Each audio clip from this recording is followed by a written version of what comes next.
শরীফুল ভাই এটি মাননীয় জেলা দায়রা-জজ ফজলে খোদা নাজির মহোদয়ের কোর্টে আজকে একটা চাঞ্চল্যকর হত্যা মামলার রায় প্রকাশিত হয়েছে। ছেলে কর্তৃক মাকে নৃশংস খুন এবং খুন করে বসতঘরের মধ্যে মাটি চাপা দিয়ে রেখেছিল। এই ধরনের একটা চাঞ্চল্যকর হত্যা মামলা কাউনিয়া থানার মামলা নম্বর 12 তারিখ 25/8 খুব রিসেন্ট মামলা। দ্রুততম সময়ের মধ্যে মাননীয় জেলা দায়রা-জজ মহোদয় রায় প্রকাশ করেছেন। তো এই মামলার যে সংক্ষিপ্ত সার সেটা হচ্ছে যে মৃত্যুদণ্ডপ্রাপ্ত আসামি জামিল মিয়া ওরফে ভেলন এর স্ত্রী সোহের সাথে তার মায়ের মনোমালিন্য হয়, তাদের মধ্যে একটু তিক্ততার সৃষ্টি হয়।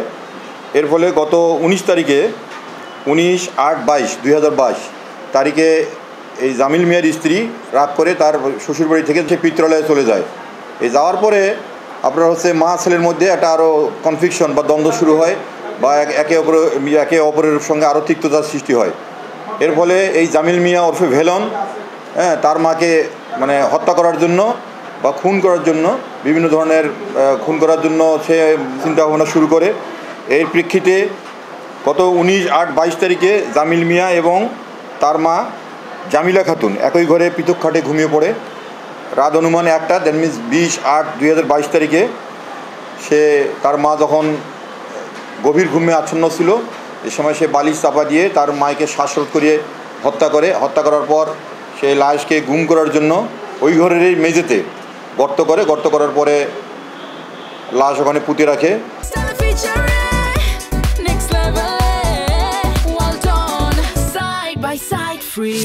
2-3 দিন যখন তার মাকে দেখতে না পেয়ে এলাকার লোকজন বা প্রতিবেশীরা জিজ্ঞেস করে যে তোমার মা কোথায়, তখন সে নানা রকম মানে সন্দেহজনকমূলক কথাবার্তা বলে। এক পর্যায়ে পাড়া প্রতিবেশীরা জানতে চায় যে তোমার মাকে আমরা ঘর চেক করবো, দেখবো। এই ধরনের একটা কিউরিয়াসিটি থেকে মানুষ এই ধরনের থেকে তার ঘরে আসলে এরকম আলগা মাটি টাইপের পায় পরে এবং গন্ধ বাইরে হয়। যেহেতু গত 24/8/22 তারিখে এলাকার লোকজন বা পাড়া প্রতিবেশীরা ওই মাটির গর্ত খুঁড়ে গন্ধর সূত্র ধরে মাটির গর্ত খুঁড়ে দেখে সেখান থেকে লাশ উদ্ধার হয়। উদ্ধার হলে পরবর্তীতে এলাকার লোকজন ওই আসামি জামিলকে, যে খুনি ছেলে খুনি জামিলকে আটক করে পুলিশকে সংবাদ দেয়। পরে কাউনিয়া থানা পুলিশ এই লাশ উদ্ধার এবং ধৃত স্থানীয়ভাবে আটককৃত আসামিকে আটক করে পুলিশের নিজস্ব সুপর্দ করলে নিয়ম অনুযায়ী মামলা রেকর্ড হয় এবং যে আপনার হচ্ছে জামিলা খাতুনের লাশ পোস্টমর্টম হচ্ছে আনুষ্ঠানিক কার্যক্রম শেষে পুলিশ তদন্ত কার্যক্রম শেষ করে গত 22/23 তারিখ খুব দ্রুততম সময়ের মধ্যে একটা হত্যা মামলা, যেহেতু সব কিছু আনুষ্ঠানিক তদন্ত কার্যক্রম শেষ করে কাউনিয়া থানা পুলিশ কাউনিয়া থানার অভিযোগপত্র নম্বর 13 তারিখ হচ্ছে 28/2/23 তারিখে মামলার অভিযোগপত্র দাখিল করে। মামলার অভিযোগপত্র দাখিলের পর যেহেতু আসামি গ্রেপ্তারই ছিল, দ্রুততম সময়ের মামলাটা ট্রায়ালে যায়।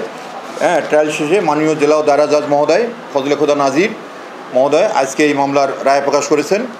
এবং ঘটনার সংক্ষিপ্ত সার এটুকুই যে আসলে ছেলে কর্তৃক নিজের মাকে নির্মমভাবে খুন করে মাটির নিচে পুঁতে রেখেছিল।